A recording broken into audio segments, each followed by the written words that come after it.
Assalamu alaikum, everyone. Welcome back to the Mindful Muslim podcast. I'm your host, Ayesha Aslam. Today, we're diving deep into a crucial topic, depression in Islam, and how we can overcome it. Join us as we explore spiritual insights, practical advice, and powerful stories to navigate through tough times. So let's get started. Let's begin with understanding what is depression. So would anyone like to share? Maybe it's Mustafa. Would you like to say what is depression?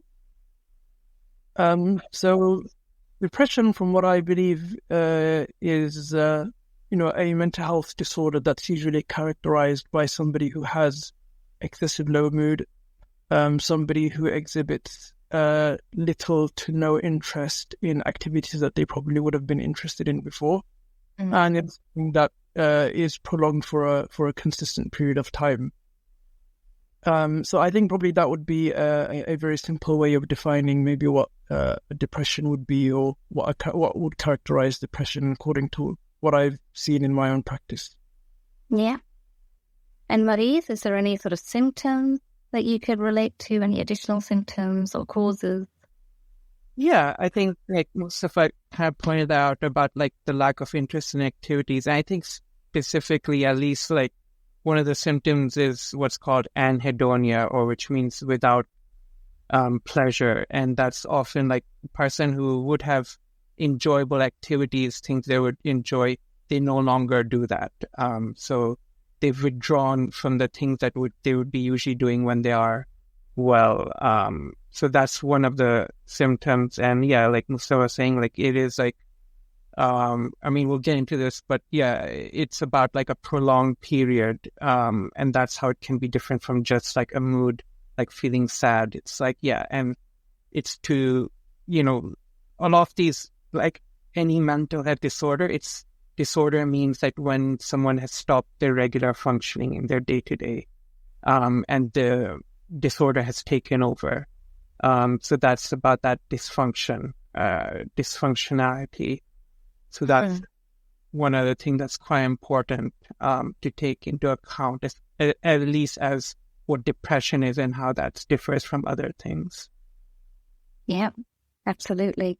And you mentioned about sadness, and because it is similar, we can become sad. It's normal for us to have low moods. We experience all these emotions, even anger and anxiety. But how does it become a mental health difficulty? How do we recognize the difference between sadness and depression?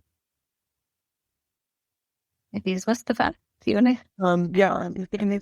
For example, what I would my own experience is, for example, somebody who has low mood or just sadness, when it's something characterized as something quite normal, would be something that doesn't have a long prolonged period of time. It's something in which a person may have experienced something challenging in the day, and it's something that often really alleviates itself not in such a long period of time of waiting.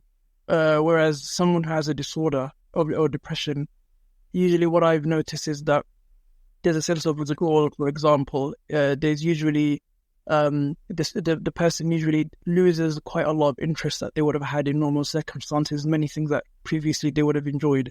A lot of the positive reinforcement activities that they would have engaged in things that give them fulfillment in life are things that they don't want to do anymore.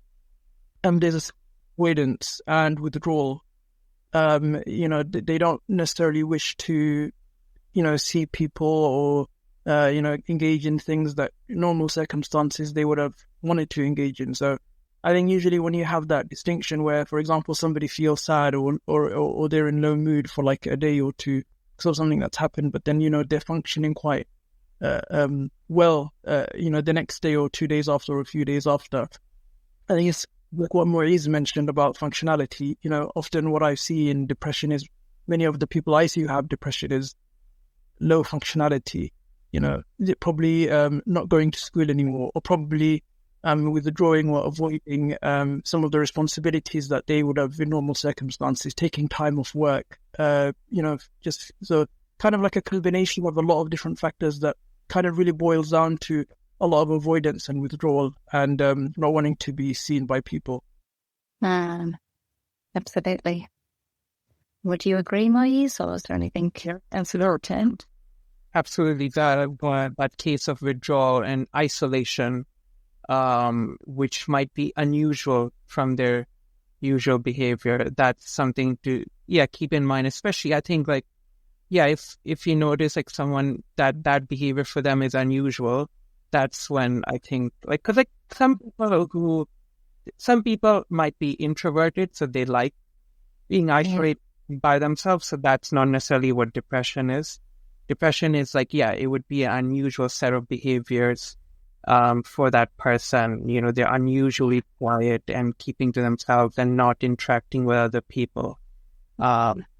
So that's, one thing to definitely keep in mind on, especially not only us as therapists or professionals, but also like, how to explain to someone. Like Mustafa's saying is like, well, you can feel sad, or there's a level of like, I think proportionality. Like, you know, if like someone dies who's close to you, it's perfectly normal for you to feel sad for a certain period of time. You know, that's grieving, that's mourning, that's quite normal. When it comes into depression, it's like when everything is, you've stopped functioning, you know, and so if I was saying, then that's when it's like, okay, this is a bit more of a disorder than just a normal or a proportional, appropriate reaction to a situation. Absolutely. I also sort of describe it as sort of like a beach ball. When you try to put the beach ball into the water, it always comes back up. So when we're going through sadness or difficulty, we're able to pick ourselves back up again. But when you put the beach ball into the water and it's got a hole in, it's just going to sink. And this is what it's like when someone goes through depression. They just can't pick themselves up. And this is where it is a hidden illness, because people can't visually see a mark on that person when they're going through depression. But these are the symptoms to watch out for. So the psychological symptoms, whether they're not socializing the way they used to, or they used to really enjoy being really active, going to the gym, and then all of a sudden you notice they're not doing that, or they love eating different types of food, and now all of a sudden they're not coming to the restaurants anymore. So you start to notice a change. And just like you also mentioned, Moeez, there are some people who are introverted. And I think the difference is when they start to not enjoy their life, when they're starting to feel very down, and it's impacting them, and it's also impacting every aspect of their life. So would you maybe like to share some of the experiences that you've had, either with, because I think the audience really want to hear about clients who come to SAKOON, some real life experiences. What would you like to? Yeah, so I can bring in some of my clients. So I've had clients even through SAKOON especially, who have basically they're having a particularly long period of just low mood. And so this client who couldn't understand why it was happening, and they had to take time off from work. And so they came into contacted SAKOON and trying to understand what's happening. And, they'd lost a relative, so it was a bereavement. But the bereavement was, I guess a while ago, like maybe a couple of years ago, and they're still not able to function, and not able to kind of work. And they're consumed with their own selves. And I think I've noticed a lot of clients will describe depression like a black hole, like they're in a void, of darkness, and they can't see a light out. They can't, there's a loss of hope. So this client, had been through a bereavement, but also they had withdrawn from other things, like from work, from friends and stuff. And I think what happened with this client is he, after the bereavement, he kept doing things, still functioning and all of that. But it seems like as we kept working, he realized that there was at a point where he couldn't he couldn't keep on what's called masking. So thing is like when you try to put on a brave face or you try to perform a little inauthentically, like that's not really you. And, we keep up like some level of masking professionally, or in different spaces. But for him, at some point, he couldn't just continue to keep working and not process what has been happened when his relative passed away and how much they mean to him. And he never really took that time out for himself. Never really gave himself that kind of like grieving period.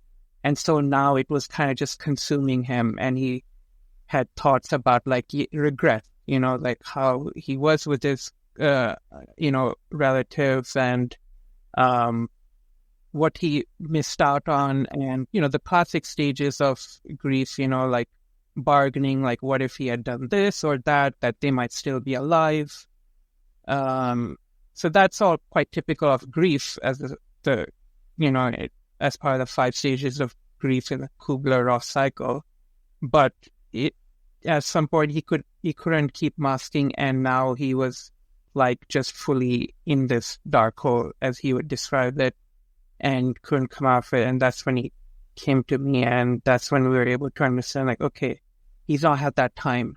And also, he's not even had time to think about other losses he's been through. And it was, I guess, like this, the timing of it was all coming to a head. So that's just kind of, I guess, a brief, experience of what a client, like for someone who's going through depression. Especially, I think, there's, not just a taboo in certain cultures or, even in religion, not just Islam, but other religions also, there's not much of open discussion about depression or other mental health disorders. It's explained through other means. So a lot of people don't know what's even happening. They don't even know what the word is, what depression is. They just know something is not working and they want help.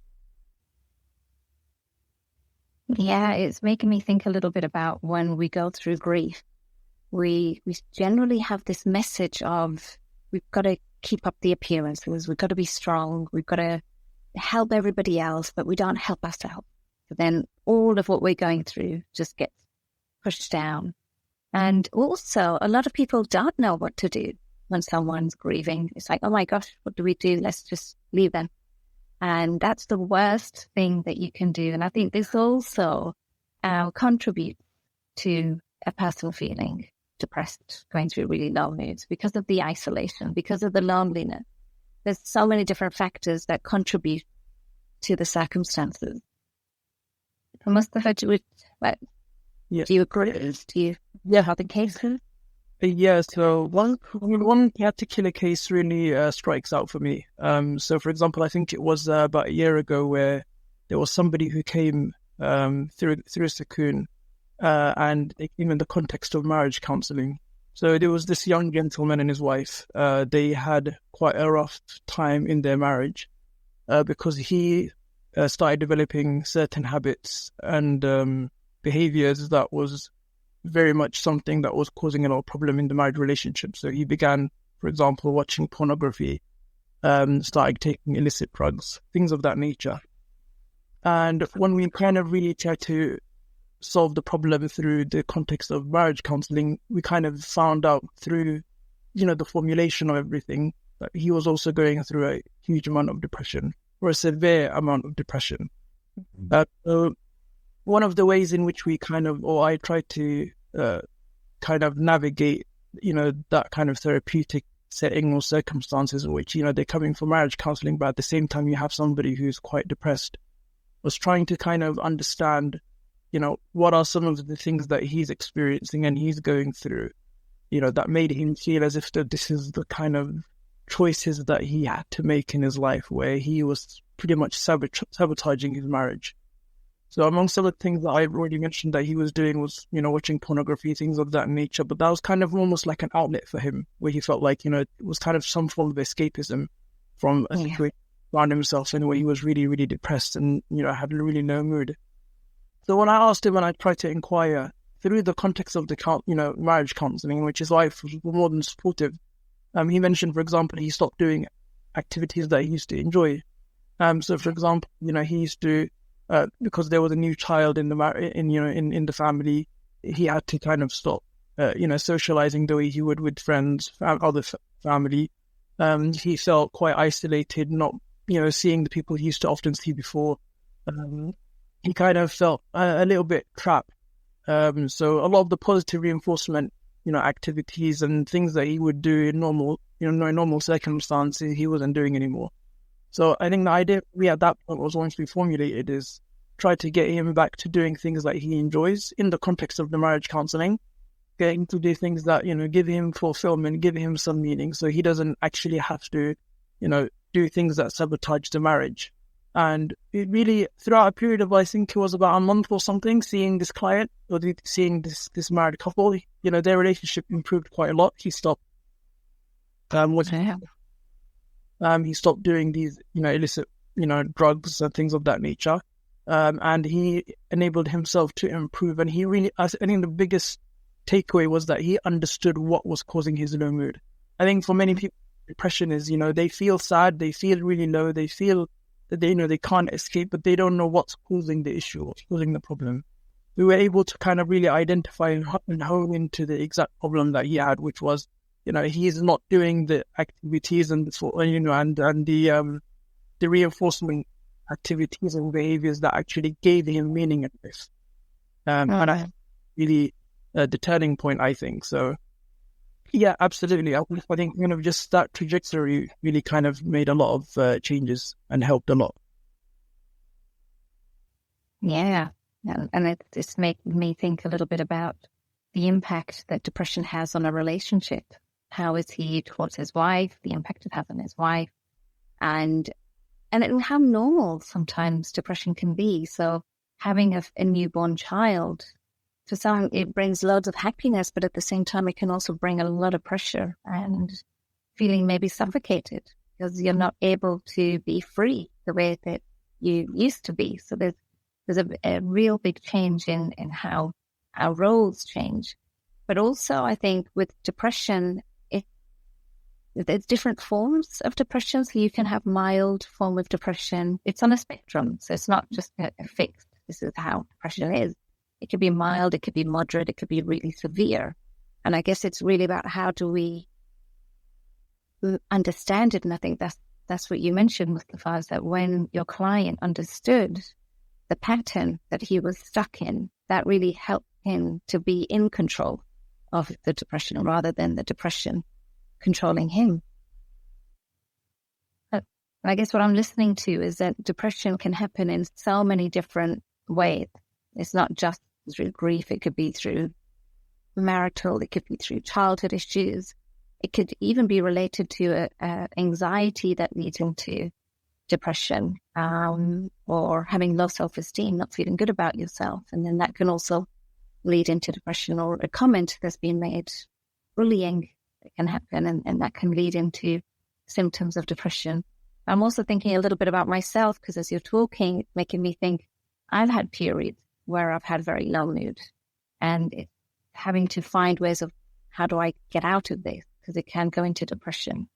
So, for example, my mum passed away. Allah grant her highest rank of Jannah, inshallah. And for all parents and people, now Omer has passed away. But when he passed away, I went through a lot of sadness and a lot of grief. I felt very low, didn't have an interest in activities either. But I remember it was my daughter. She was very young. She was only about 3 or 4 at the time. But she was the one that gave me a lot of strength.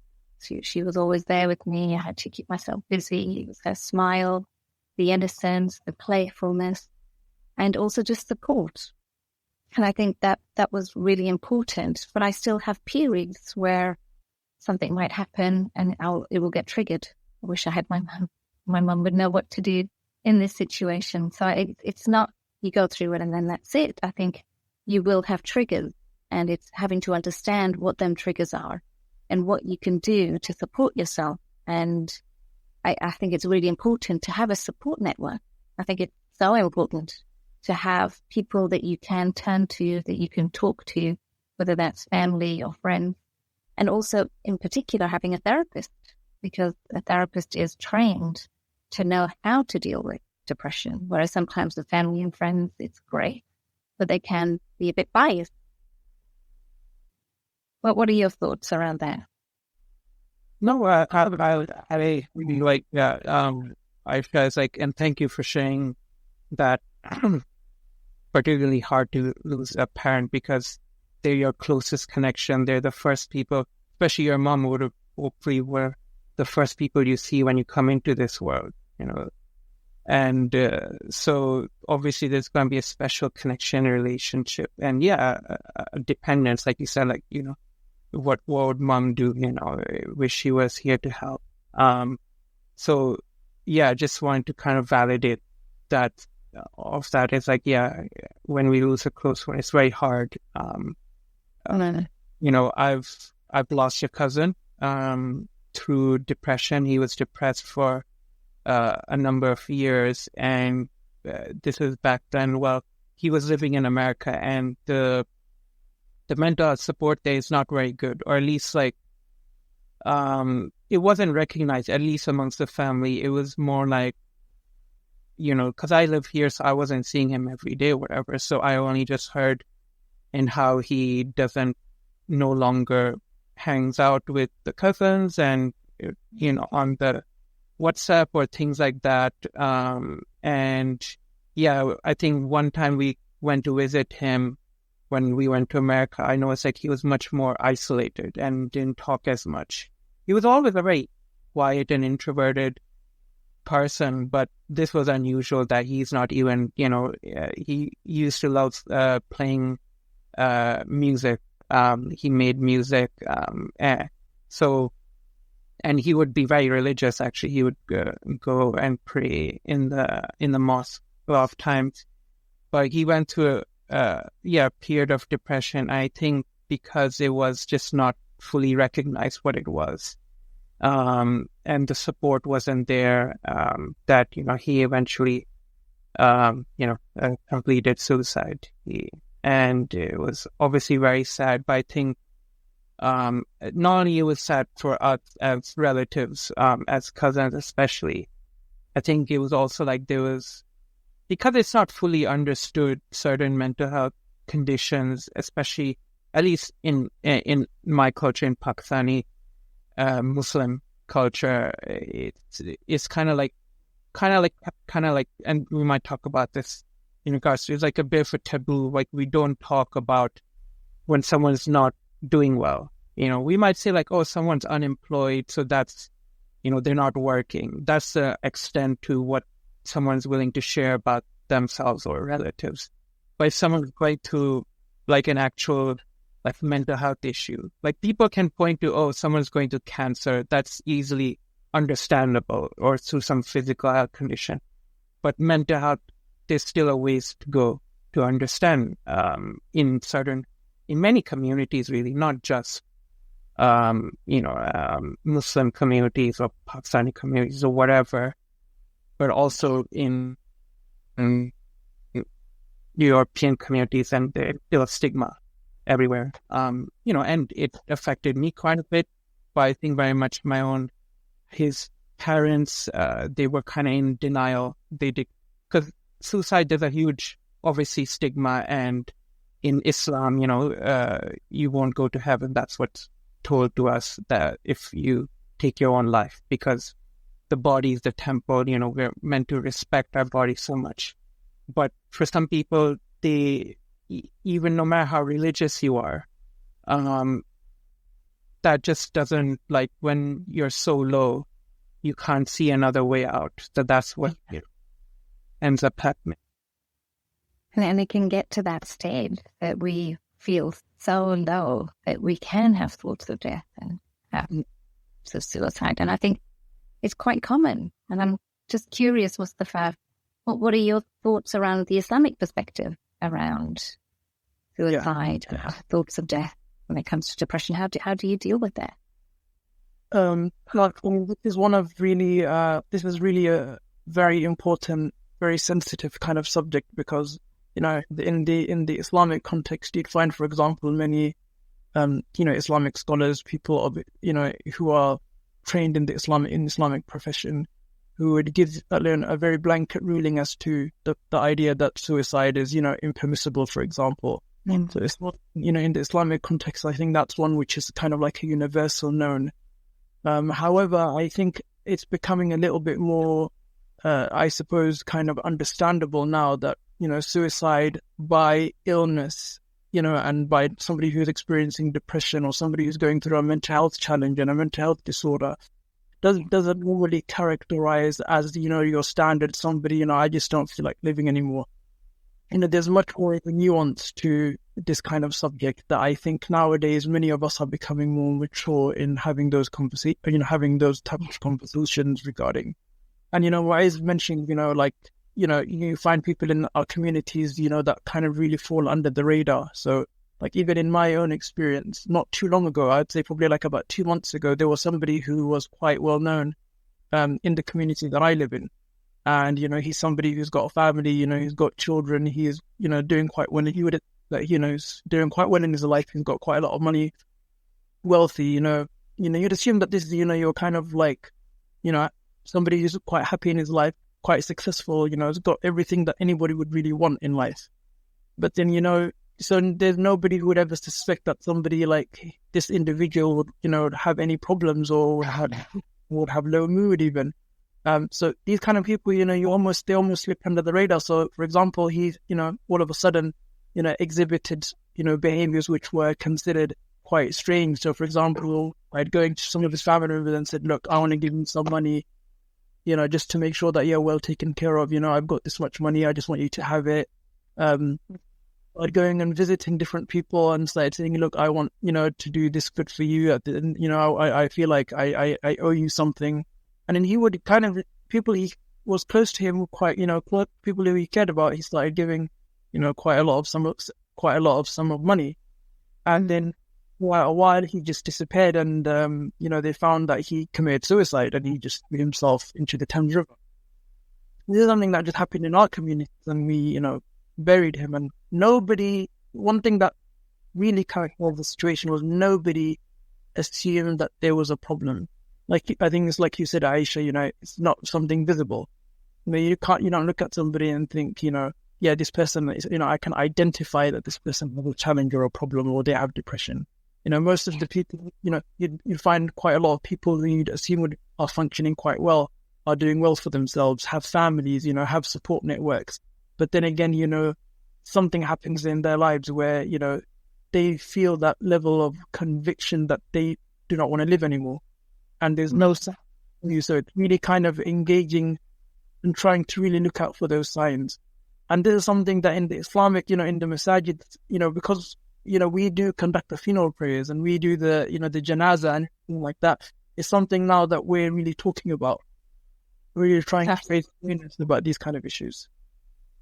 And I'm really pleased, really, really pleased to hear that, because I think sometimes a lot of Muslims have a very black and white way of thinking of things. And as a result of that, people become so judgmental. And you tend to hear a lot of people, how did that person die? How could that happen? Astaghfirullah. And I just think that doesn't help at all.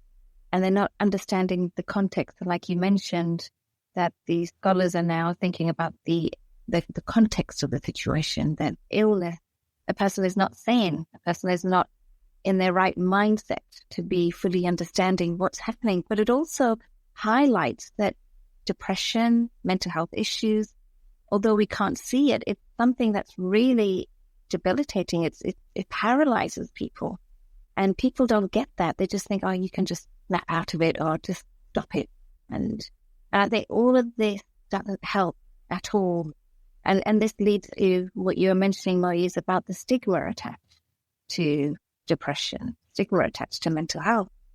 And I'm just wondering, what are your ideas around how can we erode the stigma towards depression? Yeah, I think it's possible. I think people don't understand, because we're talking about hidden illnesses, people won't understand most of these things until it's right in their face when it's happening to someone they know or to themselves. So there won't be that necessarily that level of awareness, and I think that what we can do is, not only just us as therapists, but also us as people in our communities to speak up about these issues, and also in the context of Islam, how it's okay to talk about this stuff. There's no, we don't need to have shame around talking about hidden illnesses, because the more we talk about it, the more awareness we bring and the more understanding people can have.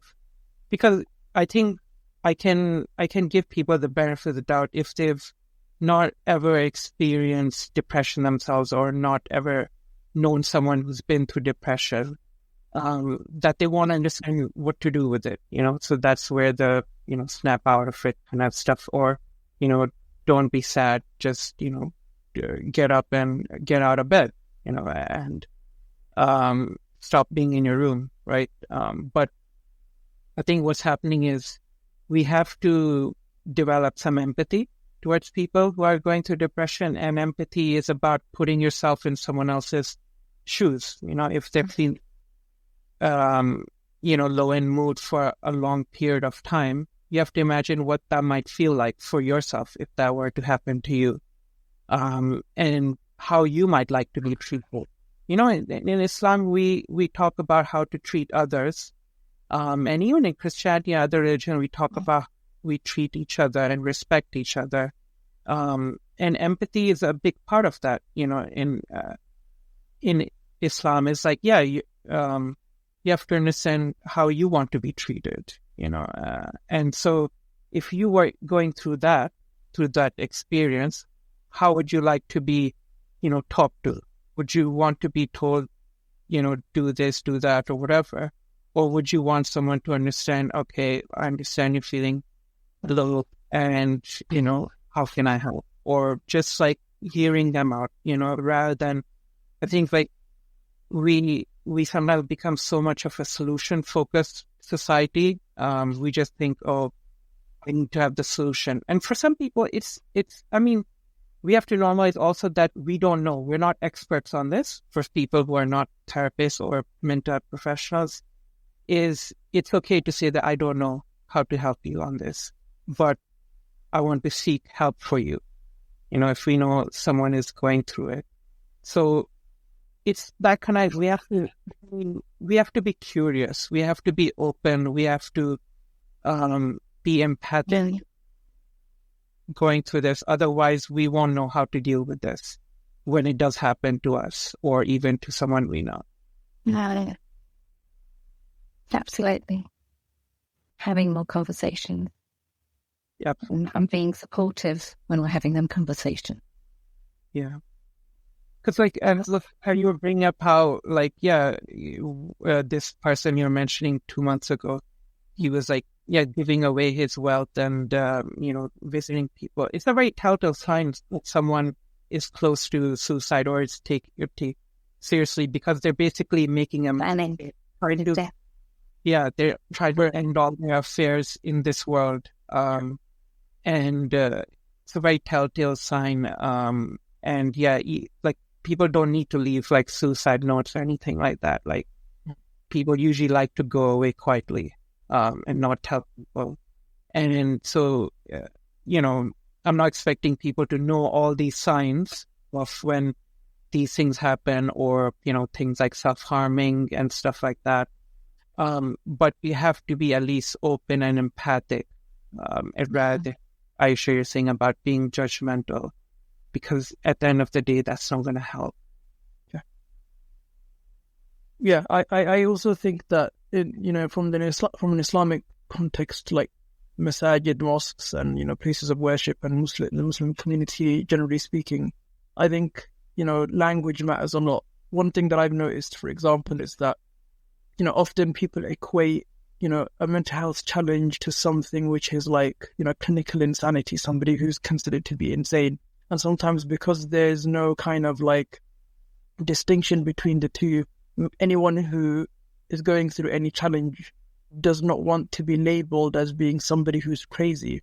So therefore, they do not go and seek the help that they may need. And, this is something I've seen myself. One thing, for example, that I feel like the masajid could do better is have more conversations. In khutbahs, for example. When was the last time you had a khutbah about mental health, for example? If it was something that's having a huge impact on many Muslim families, okay, it's always good to talk about the prayer. It's good to talk about Hajj. It's good to talk about, even current affairs. But what is more of a pressing issue? Where you have Muslim families who are breaking down because of depression. Somebody who has depression, or somebody who has another mental health challenge or disorder.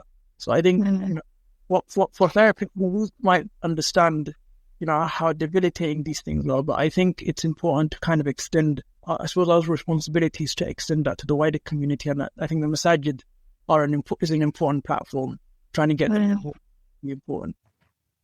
Absolutely. And I remember doing a lot of work in the community, talking to imams and chaplains. And it's really about the leaders of the community, people that our community look up to, people that we listen to. And if they are openly talking about mental health and normalizing mental health, then that will really help the community to feel more comfortable that it's not, like you said, it's not shameful, it's not judgmental, it's not wrong, it's not sinful, but it's absolutely normal to have these conversations. And I also was part of another organization, Canadian organization, where they were also trying to normalize mental health and physical health. It's not just within our community, it's within the whole, many communities. It's still a stigma that's attached. And again, it's this idea of it's okay for us to go to a doctor and say to them, I've broken my leg or I've got a rash on my skin, and not feel uncomfortable whatsoever, or have a conversation with someone and say, yes, I went to the doctors because of this. And we don't think twice about it. But as soon as we think about our depression or we're having a panic attack, we think twice, 3 times, what will my manager say? What if I get fired because of this? What if I'm perceived as crazy, like you mentioned as well? So there's all these labels that are attached, and this really, we really need to break away from that. And the purpose of our podcast is to really normalize that mental health is the same as physical health. And we need to speak up. We need to talk. We all are humans. We, as therapists, we go through our own difficulties, and as well as our clients, but we all need to talk about it openly so that, inshallah, it can help others to be able to talk about it and to seek support and not feel any less of a person or less of a Muslim. I think that's another thing that comes in my mind. Yeah. I mean, that one I think about, because often one thing that I've noticed is people often believe if I've got depression, it must mean that there's something wrong with my iman. Or it's a statement, that shows that my Islamic devotedness or my devotion, has problems. Meaning I cannot really truly be, a pious individual if I've got depression. Because if I really was, close to God, I would not be feeling this way. So I think kind of getting people to really understand that actually, being, having, low mood and, being depressed actually is the same as having any type of illness that you would normally have, a physical type of, and kind of that understanding, because, sometimes it's important to also read the Quran. Like, it mentions, for example, prophets went through difficulties and challenges. People often assume that was only, something we've seen. But what about the year of grief, that everybody knows about and they read about in the, the life of the Prophet, for example? Yeah. I think getting people to understand, these elements or these aspects of what what the religion shows and teaches us, as opposed to only kind of looking at it from a very one-dimensional perspective. I think that type of education. Absolutely, and this is where at SAKOON we also integrate Islam when we're working with our clients, and like you mentioned, One example I give is about the Prophet Muhammad ﷺ, when he would have tears when his daughter passed away. And again, it's normal to cry. It's normal to grieve. It's normal to be sad. That it's allowed, it's accepted. But it's again, just how can we control that? And that's where we always have to sort of be mindful of ourselves. But at the same time, it's normal to have these feelings. But it's also bringing up a client I had many years ago, and there's an article on our website as well. And he was studying in Medina, and the teacher that he had in Medina would say that Muslims don't get. He didn't have that knowledge. He didn't have the understanding of mental health. And this made this brother feel extremely guilty. He's like, oh my gosh, I have depression. I'm a bad Muslim. I'm in Medina. I'm trying to study Arabic and Islamic studies, but I have depression, so I can't be a good Muslim. And he would just say, read the Quran, and we have Iman. No Muslim gets depressed. And when we had therapy, we were able to understand that a lot of his low moods and depression and his issues related to his marriage all stemmed from his childhood. And when he understood that it's a psychological issue, it's to do with the experiences that he's gone through, and that it's got nothing related to his Iman, that his level of wanting to learn Arabic or Islamic studies, that sometimes people that are very learned and knowledgeable, who are scholars, that is their expertise, but their expertise is not in psychology. And that really helped to build his confidence in himself and not deter him from excelling in Islam and in his deen. So again, I think it's really important that we do have these conversations, not just from a mainstream perspective, but also from the Islamic perspective, so people know it's okay. Yeah, and I think worth keeping in mind is like just statistics, how common mental health illness is. Like, 1 in 4 adults will go through a mental illness, at some point in a given year.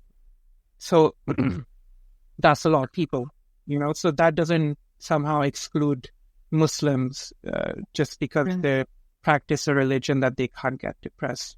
That would be absurd. That would assume like Muslims are superhuman and they don't have regular problems of this dunya. Yeah, absolutely. So let's set our bars back to reality. And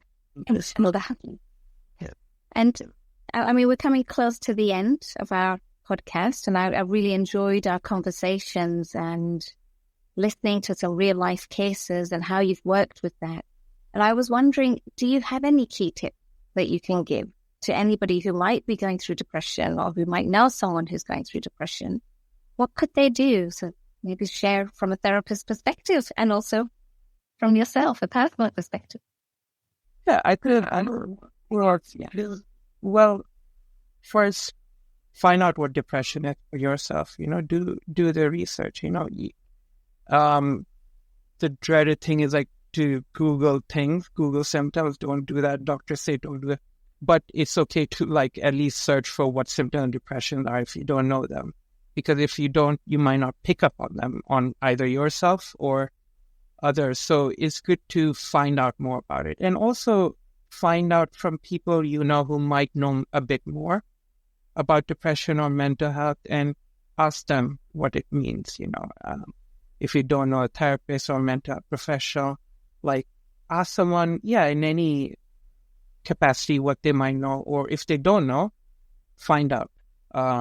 And especially if anything of what we've talked about, if anything you identify with or going through right now, get in touch. Get in touch either through your doctor, through SAKOON themselves, because I think one thing is like depression is like, yes, there is medication for it, and it can help, with your neurochemistry, with your hormones and stuff, and that is related to depression. But it's the medication is gonna just affect your brain chemistry, or at least your the chemicals going in your body, but they're not going to get to the root cause of the depression. And that's why therapy is usually recommended as kind of like, hopefully a first line of treatment for someone going through any mental health issue, not just depression. Obviously we're biased in that we're therapists and we see clients and we want people to come therapy, with any issues. And mashallah, we have a lot more Muslims now, thanks to SAKOON and other like Muslim or counseling organizations to, normalize mental health issues, normalize these things that everyone goes through. Alhamdulillah. Thank you, Moeez. And Mustafa? Yeah, I think probably what I would also say is, find out, have a look as to some of the things that you are avoiding, look at, what patterns of behavior that the person's exhibiting. If you're, for example, exhibiting avoidance, one thing I always advise and tips I always give is, however you're feeling, however, low your mood is or however depressive your mood becomes, continue doing those things that you find enjoyment in, all of the fulfilling things that you have in your life. Do not allow the depression to take those things away from you. So usually, one thing that I've noticed is that people often stop doing things that they enjoy, things that they do. So kind of really reintegrating those kind of reinforcement activities back into their life again, I would always advise, for them to always do that. And also, like what I said, speak to a therapist. Don't feel shy from seeking help if you need help. If you need help, there's nothing wrong with looking for help and seeking help. And that's something I would definitely emphasize. Jazakallah, thank you. I've had a really busy day today, really, really busy, past few days, non-stop. And I was just thinking, we haven't mentioned exercise and gym, because in my mind, I'm thinking, right, I've been really stressed out for a few days and I need to go gym tomorrow just to relieve a lot of the stress hormones and to bring back the happy hormones as well. So just like you mentioned, going back and doing the activities you want, also exercise, releasing the stress hormones and doing things will really help. Doing for food share. I would say eating well is also one part of that. Diet. That's a classic symptom of poor appetite or eating one meal or no regular meals. And sleep. Sleep. Just basic stuff. Yeah, but if we can work on this, it will make such a difference. But I do also just want to highlight, please speak up, everyone. Anything that's happening, talk about it. Talk to a professional. Just pick up the phone, send an email, send a message. You've seen our amazing therapists at SAKOON. We have male therapists, female therapists. We have therapists with the Islamic background as well. Alhamdulillah, we have imams combined counseling. We have people from different settings who've worked in hospitals. So we have a lot of mashallah, a lot of experience, a lot of knowledge. So please do know that there is help. You're not the only person out there. There is support, and many people go through it. And don't feel shy. Just pick up the call and just ask, even if you don't go ahead, but at least you know that there is support out there. I just want to say Jazakallah khair to Mustafa and to Moeez for today and sharing your time and talking about depression and all of these sort of experiences that we've had conversations about as well. And I also just want to mention there is an app called the MuslimMoodFit.com. If you go on there, that's also an avenue that people can go on to find out a little bit more about how to manage one's mood. So if you are going through depression, you can go on that app and you can find features that will help you to help yourself. And you've also got SAKOON to talk to the therapist, talk to your GP, and many other places as well as helplines. Thank you for your time, and inshallah, we look forward to speaking to you soon. For professional Islamic counselling and support, visit sakoon.co.uk.